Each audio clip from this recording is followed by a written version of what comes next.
नमस्कार, बहुत बहुत स्वागत है आप सभी का हमारे खास कार्यक्रम राम नारायण राम में आप सभी के साथ हाजिर हूं मैं कंचन। राम नारायण राम, ये 3 शब्द आपके लिए सब कुछ है।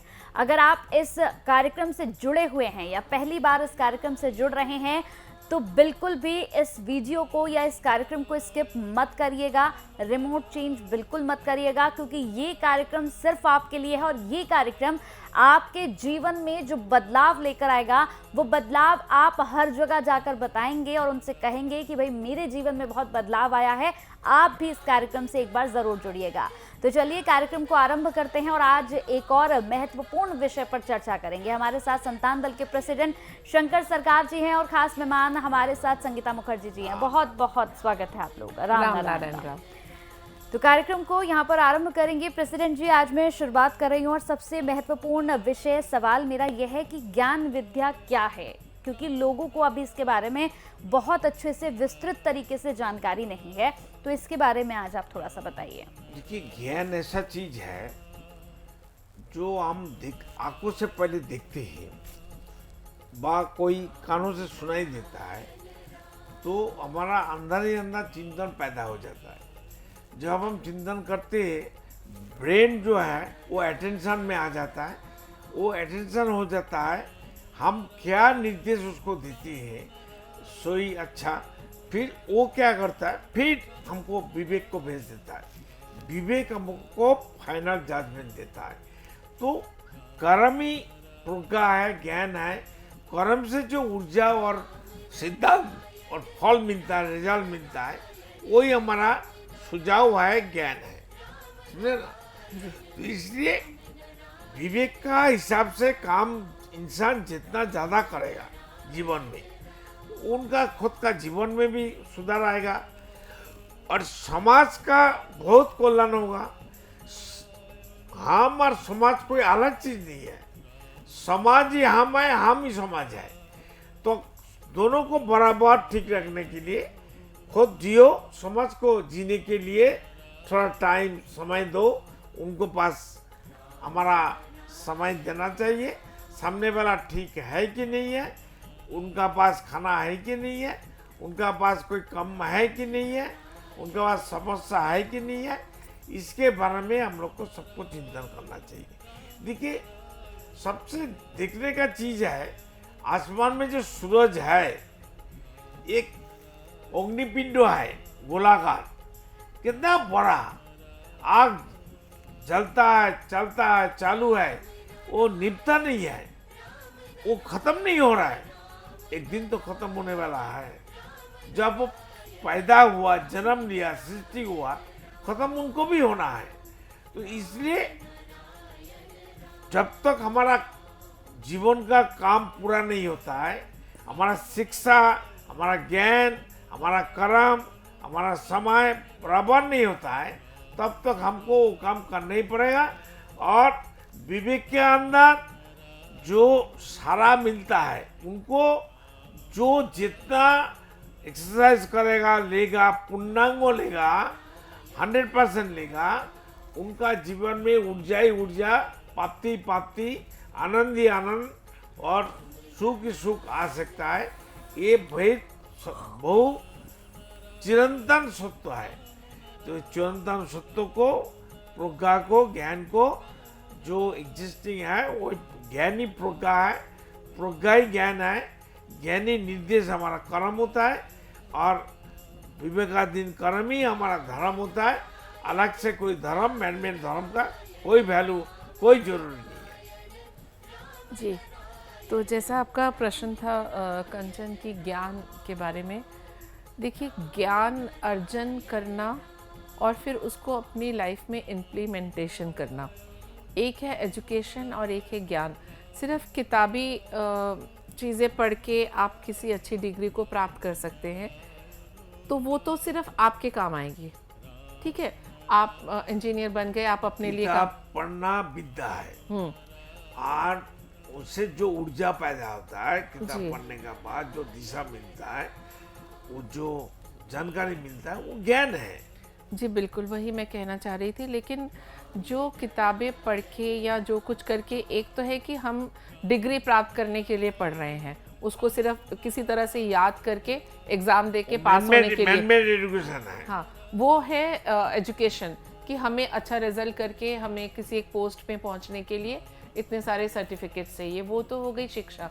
लेकिन जो ज्ञान है, ज्ञान होता है डीप रूटेड, जो कि आप एक बार अगर आपके अंदर समा जाए तो आपके जीवन के अंतिम दिन तक नहीं आप भूलते उसे। जो शिक्षा है या आप किताबी चीज़ें पढ़ के पास होते हैं, वो जैसे मैंने पहले कहा कि 2, 4, 5 साल में धीरे धीरे हम भूल जाते हैं।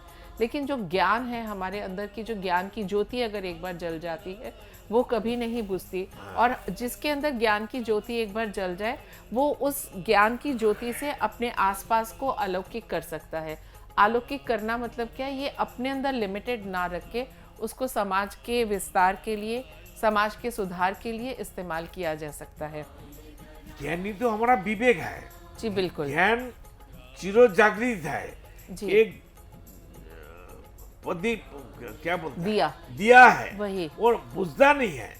वो जब तक हम नहीं मरते हैं, हाँ, वही तब मैंने तक कहा। वो जला रहता है, ऊर्जा पैदा करता है और ये सप्लाई देता है। यही रोशनी हमें अपने चारों तरफ फैलाने की आवश्यकता है। एकदम। क्योंकि ये दिया कभी भी क्योंकि एक बार जिसके अंदर ज्ञान का ये दिया जल जाए, वो कोई भी शक्ति उसको नहीं निभा सकती, क्योंकि हम अंदर से जागरूक हो चुके होते हैं। स्ट्रेंथ मिलता है, एग्जैक्टली उसको सिद्धांत मिलता है जी। उसको ऊर्जा पैदा करता है, स्ट्रेंथ आ जाता है।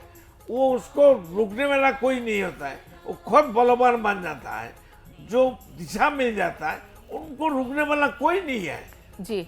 और अपने ज्ञान से आप समाज के ऊपर बहुत अच्छा प्रभाव ला सकते हैं। जैसे कि आप बहुत ज्ञानी हैं, तो आपकी बहुत जिम्मेदारियां उससे बढ़ जाती हैं। ये नहीं कि आप समाज में कुसंस्कार फैलाएं, आपको और लोगों को जो सहज सरल तरह से ज़िंदगी जी रहे हैं उनको आगे लेके जाना है। उनको भी ज्ञान, अपने जो आपने ज्ञान अर्जित किया है उसको उनके अंदर डाल के उनको भी आगे बढ़ा के उनको भी हमें प्रेरित करना चाहिए कि हाँ, आप भी, ज्ञान आपके अंदर भी आ सकता है। क्योंकि मैं जैसे आपसे कहूँगी कि हमारे समाज में आज के दिन में क्या हो रहा है कि जैसे किसी के भी घर में कोई डिवोर्स हो गया हो या कोई भी प्रॉब्लम हो गई हो, तो और 5 लेडीज़ बैठ के एक उनका गॉसिप का सब्जेक्ट बन जाता है कि पता है फलाने के घर में ये हो गया। कल को क्या पता ये चीज़ आपके साथ भी हो। तो ये जो कुछ हो रहा है मेडिटेशन नहीं करता है, इसलिए हो रहा है। एग्जैक्टली। जन्म से माता पिता, बुजुर्ग लोग, बच्चे लोग को मेडिटेशन कराएगा, खुद बच्चे को कराएगा, को भी आगे बर्बादी नहीं हो सकता है। मेरा ये सवाल है कि जैसे हम इस टॉपिक पे बात कर रहे हैं और व्यूवर्स इस वीडियो को देख भी रहे होंगे, टीवी पर भी देख रहे होंगे, लेकिन क्या आपको लगता है कि ये सब कुछ इतना इजी है जितना इजी हम लोगों को बता रहे हैं? क्योंकि लोग तो अपने अंदर चेंज नहीं करना चाहते, और जैसे आपने कहा था कि चेंज तब होगा जब हम आत्मसमर्पण करेंगे। लेकिन ये आत्मसमर्पण का जो भाव है, ये तो हमारे पेरेंट्स से ही हमारे अंदर आएगा, हमारे गुरुजनों से हमारे अंदर आएगा। लेकिन ये तो आज के समय में कोई सिखाता ही नहीं है। ये समझिए, आज के समय में अगर 2 दोस्त हैं, कहीं जा रहे हैं, एक दोस्त को चोट लगी है, तो आजकल तो ऐसा हो गया है कि माता पिता कहते हैं कि तुम मत जाओ वहाँ पे, तुम्हें भी चोट लग जाएगी। लेकिन वो ये नहीं कहते हैं कि तुम अपने दोस्त का साथ दो, उसको देखो। तो आजकल तो जो आत्मसमर्पण का भाव है, ये तो हम सीख ही नहीं पा रहे हैं ना, ये हमारे अंदर आ ही नहीं रहा है। नहीं, घर का बुजुर्ग लोग बच्चे लोग को बोलेगा जो तुम्हारा सेल्फ मेड हो जाओ, ठीक है। उनको बच्चा का भी तो विवेक है। देखिए, जो बच्चा हमागुड़ी देता है उसको क्या बोलते हैं? हाँ। क्रॉल, जो घुटनों पे चलता है, घुटनों में चलता है ना। तो हम आंखों से में देखा है, तो गांव में हम नॉर्थ बंगाल में गया है, तो एक बच्चा ऐसा ऐसा करके हम घुटनों में चल के माँ खाना पका रहा है लकड़ी से, तो आग है, वो एकदम गया, फिर रुक गया। उसको ताप मिला ना, जब टेम्परेचर मिल गया, उसको समझ नहीं आया, क्यों? उसको विवेक उसको रोक दिया। देखो, एक बच्चा ऊपर में चढ़ता है, चढ़ता जाता है, जब नीचे उतरने के लिए कोशिश करता है, आ नहीं सकता है। ऐसा देखता है तो बहुत खरा ही है, वो रुक जाता है। क्यों? उसका विवेक उसको रोक देता है। वो सबको विवेक जागृत करता है, बताता है, उसको याद दिलाता है, लेकिन मानता नहीं है। विवेक का बात घर में, स्कूल में, कॉलेज में गांव में दोस्त में बातचीत करना चाहिए। Who is the Vivek, where Vivek, what is the Vivek, इसके बारे में चर्चा होना चाहिए। किताब में है ही नहीं विवेक के बारे में। सब इसलिए नाम कहते हैं मैन मेड एजुकेशन है। Why not nature based education, God made education. दोनों मिला के एजुकेशन बनाने से अच्छा है। ये तो संविधान बन गया, समाधान का संविधान कहाँ है? हमारा समाधान कहाँ से होगा? उसका संविधान तो लाओ। जी बिल्कुल। एक और सवाल है, जैसे विवेक की हम बात कर रहे हैं, बहुत सारे लोगों के मन में ये भी होता है कि जब हम कोई भी काम करने जाते हैं, बिल्कुल सही आपने कहा कि विवेक अच्छा और सही हमें बता देता है, लेकिन लोगों का ये भी कहना है कि हमारे अंदर ना दो पावर्स होती हैं, जो एक हमें सही बताती है और एक हमें गलत बताती है। हमें उसमें से चूज करना होता है कि हम सही करें या हम गलत करें। तो क्या हमारे अंदर दो विवेक होते हैं? विवेक दो नहीं, विवेक एक ही है। अच्छा। चिंतन अलग है। हाँ। देखो, एक चिंतन आपसे आप नेचर से आता है, अच्छा। God gifted. ये वायु जगत में है, आपसे अब आएगा। ये नेचर का सिस्टम है, प्रकृति का, ईश्वर का देन है। चिंतन आता है, जब आता है तो हम खुद भी चिंतन करते हैं। दोनों चिंतन में लड़ाई होता है, कौन सही है, कौन हाँ। ठीक है। हम लोग तो भटकने वाला आदमी है, समझदार आदमी नहीं है, तब विवेक बीच में घुसता है। तो इसलिए बोलते हैं अविवेक और विवेक, ओरिजिन विवेक और एंटी विवेक। दो तो रहेगा, अंधेरा है तो उजाला है, उजाला है तो अंधेरा है, लेकिन विवेक एक है, विवेक दो नहीं है। अच्छा। ठीक है। ठीक तो हमारा चिंतन, हमारा सोच, वो आने वाला चिंतन और खुद का चिंतन, दोनों का बीच में विवेक हमको सावधान बानी, गाइडेंस और सही रास्ता दिखाता है। वो हम मानता है तो अच्छा है, जो नहीं मानता है वो पछताता है, पछतावा हो जाता है। तो जैसे इस पर ही एक सवाल मैं आपसे पूछूं प्रेसिडेंट जी, तो ये जो दो सोच हमारे अंदर आती है, सही और गलत की, कहते हैं कि दो, मतलब वो इतनी बुरी तरह से हमें वो कर देती हैं, अट्रैक्ट कर देती हैं कि कई बार हम गलत भी फैसला ले लेते हैं। तो क्या तब हम अपने विवेक की नहीं सुनते हैं? फैसला लेते हैं क्यों? विवेक का सुनता नहीं है, इसीलिए खुद का सुनता। विवेक ही तो खुद है, हम हैं। विवेक कोई अलग चीज नहीं है। हम ही विवेक है, हम ही परमात्मा है, हम ही ईश्वर है, हम अल्लाह का बंदा है। आप सोचना, जब भी आप बाद में कभी सोचेंगे कि उस टाइम हमने गलत निर्णय लिया, उस टाइम क्या होता है, तब हम ओवर पावर्ड हो जाते हैं लालच से। कोई ना कोई कॉन्फिडेंस से होता है, ओवर कॉन्फिडेंस या लालच। छोटा बात देखो, हम बहुत मुस्लिम लोग के साथ जुड़ा है, बहुत मुस्लिम का साथ, मुसलमान का साथ हम मीटिंग किया है। जैसे हम बोलते हैं, हम हर जगह में बोला मैं खुद भगवान हूँ। मुसलमान धर्म का अंदर बैठ के हम ही अल्लाह है एक बोलने नहीं देगा। हम अल्लाह का बंदा है ये मान लेगा।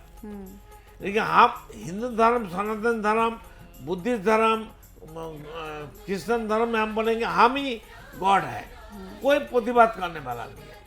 नहीं, इस्लाम धर्म में ऐसा बात वो लोग बर्दाश्त नहीं करता है। वहां बोलने पड़ेगा, कहने पड़ेगा मैं अल्लाह का बंदा हूँ। तो जब भी हम कोई गलत निर्णय लेते हैं, जब हमारा विवेक हमें आवाज़ देता है लेकिन हम उसकी नहीं सुनते, और जो हमारे अंदर, क्योंकि दो तीन चीज़ें तब हमारे अंदर काम करती हैं। एक तो हमको आज की जनरेशन में या अभी का जो समय है, मैं जनरेशन को हमेशा ब्लेम नहीं करूँगी, जो बड़े भी हैं उनके पेरेंट्स के एज के, उनको सब कुछ बहुत जल्दी चाहिए।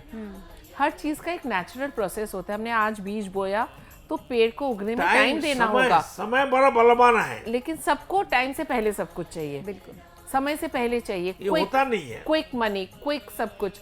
और उससे बड़ी बात है लालच। उसके पास है, मेरे पास क्यों नहीं है। लालच अच्छा चीज है। जे वो फर्स्ट डिवीजन में पास किया है, हमको भी फर्स्ट डिवीजन होना है। पर प्रेसिडेंट वो लिमिट छोड़ के निकल जाता है ना लालच। लालच का कोई लिमिट की जरूरत नहीं है। लालच, आकांक्षा, पाना चाना, जो जरूरतमंद है विवेक के साथ में लेके चलो। वही तो उस टाइम जब हम वो बड़ा पैसा वाला साथ में जाता तो कुत्ता को साथ में लेके जाता है। अरे विवेक का तो कुत्ता मानो, वो तो भगभग करता है। विवेक तो कुत्ता का माफिक भगभग करता है, वो कुत्ता का बात तो मानो। जी, तो वही जब हम कोई गलत डिसीजन तभी लेते हैं कि हम किसी लालच के वश में आ जाते हैं, नहीं तो या हमें सब कुछ बहुत जल्दी चाहिए तो हम गलत राह पे निकल पड़ते हैं। यही वजह होती है गलत चिंतन लेने की। तो ऐसे यूथ को क्या आप लोगों की ओर से मैसेज रहेगा, क्योंकि ये मैसेज मैसेज एक ही है, हर रोज जरूरतमंद मेडिटेशन करो। अगर राम नाम करने के लिए इज्जत मेरा समस्या होता है, समाज का समस्या होता है, धर्म का समस्या होता है, भाई राम नाम मत बोलो। इस्लाम लोग तो राम नहीं कहेगा, राम उसका दुश्मन है और हमारा अल्लाह का दुश्मन है। तो हमको जरूरत नहीं है, ना भगवान की जरूरत, ना गॉड का जरूरत है, ना अल्लाह का जरूरत है। हम मैं कौन हूँ, मैं कौन हूँ, मैं कौन हूँ, ये चिंतन करने से तो अब सब काम हो जाएगा। जो राम नाम चिंतन करेगा, जब तक करेगा, वो भी नहीं रहेगा। आखिरी में कोई आवाज निकलेगा नहीं, वो अंदर से अंदर काम होना चालू करेगा। मोटर स्विच देता है ना, ऑन कर देता है, वो तो चालू हो जाता है। बार बार उसको स्विच देना पड़ता है। नहीं। चालू हो जाओ, चालू हो जाओ, चालू हो जाओ। जी बिल्कुल। आप सब चालू हो जाओ, चालू तो करो भाई। बिल्कुल। तो इस कार्यक्रम से बहुत कुछ आपको समझ में आया होगा, और ये एक पूरी सीरीज जिसमें बहुत ही महत्वपूर्ण विषयों पर हमने चर्चा की है, बहुत ही इंपॉर्टेंट ऐसी बातें हैं जो अगर आप बहुत ध्यान से इस कार्यक्रम को देखेंगे तो आपको ज़रूर समझ में आएगी। एक बार फिर से आपसे बता देती हूँ कि अगर संतान दल से आप जुड़ना चाहते हैं तो टीवी स्क्रीन पर जो नंबर्स फ्लैश हो रहे हैं, नंबर्स पर कॉल करके आप संतान दल से जुड़ सकते हैं। संतान दल आपसे कोई मोटी रकम नहीं मांग रहा है, सिर्फ 1 रुपया देकर आप संतान दल से जुड़ सकते हैं, इसके भागीदार बन सकते हैं। और इसके साथ ही दर्शकों, अगर ये कार्यक्रम आपको पसंद आया और कुछ इस कार्यक्रम से आप सीख पाए हैं तो कमेंट बॉक्स में हमें ज़रूर बताकर जाइएगा, और जितना हो सके उतना लोगों तक इन ज्ञान की बातों को पहुंचाइएगा। तो चलिए, वक्त हो चला है यहाँ पर इस पूरे कार्यक्रम को समाप्ति की ओर ले जाने का। बहुत बहुत धन्यवाद आपका, बहुत बहुत धन्यवाद मैम। राम नारायण राम। आप देख रहे हैं हमारा खास कार्यक्रम राम नारायण राम शंकर सरकार जी के साथ राम नारायण रामशाह। यह एक महाध्वनि और बीज मंत्र है। यह सभी समस्या का संपूर्ण समाधान है। आप लोग इन्हें अपना के देखिए, मन और दिल में क्या प्राप्त हो रहा है। इस कार्यक्रम का विशेष उद्देश्य इसका प्रचार और प्रसार के साथ ही प्रत्येक मनुष्य की मुक्ति का मार्गदर्शन है, और यह आपके दिल की बात है। इस मार्ग पर पुण्य और मुक्ति निश्चित है। इस कार्यक्रम के माध्यम से संतान दल द्वारा चलाए जा रहे श्रेष्ठ सेवाओं से जुड़कर सबके कल्याण के लिए इस नेक कार्य का हिस्सा बन सकते हैं, और वृद्धाश्रम, गौशाला, गरीब और वंचित बच्चों की शिक्षा का भी सहयोग और समर्थन कर सकते हैं। संतान दल सबका एक ही परिवार है। अकाउंट नेम संतान दल, account number 266505000657, IFSC code ICIC 000265। पूरी तरह जानने के लिए आप संस्था के फोन नंबर पर संपर्क कर सकते हैं।